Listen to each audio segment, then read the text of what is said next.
All right, well, let's jump into fixes. You guys inject, and then you also use carbon fiber. And is there anything else you do?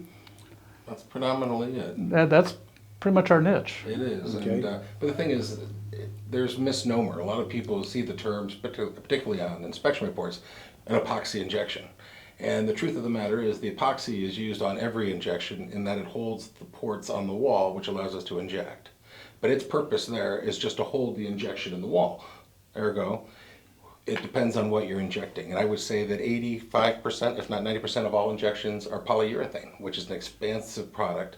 And Seals the water out, it all basi- can move a little bit, and it isn't as rigid as epoxy. Correct. Epoxy is more usually used for structural repairs. Correct, and where we see that is, when you start getting the diagonal fractures from, hydrostatic pressure that are present on a wall, even the horizontals from tree roots. Those are all structural failures, and those are the type of situations where you want to glue that wall, weld that wall back together to give the structural integrity back to that wall.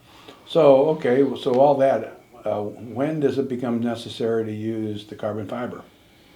Well, that again, when you have the diagonals and the horizontals, once we weld/glue that wall back together, we let that epoxy sit in there for 36 to 48 hours to become solid and rigid again.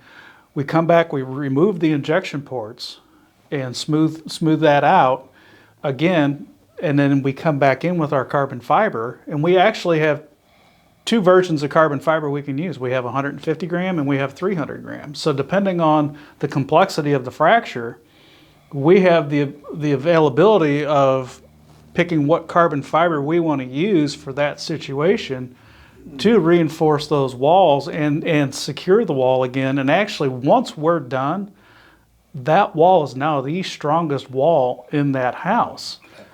But here's the but. We could make all these repairs, but if you don't fix the deficiencies on the outside that are causing these failures, it's going to happen again. Yeah, I was recently in a house that had extensive work done to it, and go outside, and it must have angled in a foot, and water just kind of pouring up against that foundation still. So all that's going to do is take those little piers they put in, It's and going to bolt pull it to them. the wall, and it's just going to Create new cracks. Yeah. And that's a good point. And here's something else to think about when we're talking about carbon fiber, is a lot of people think that it's one or the other. It's not one or the other. You're either going to do the injection and leave it as the injection.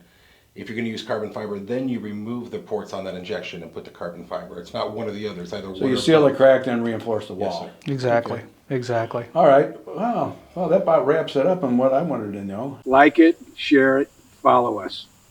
You can even love us.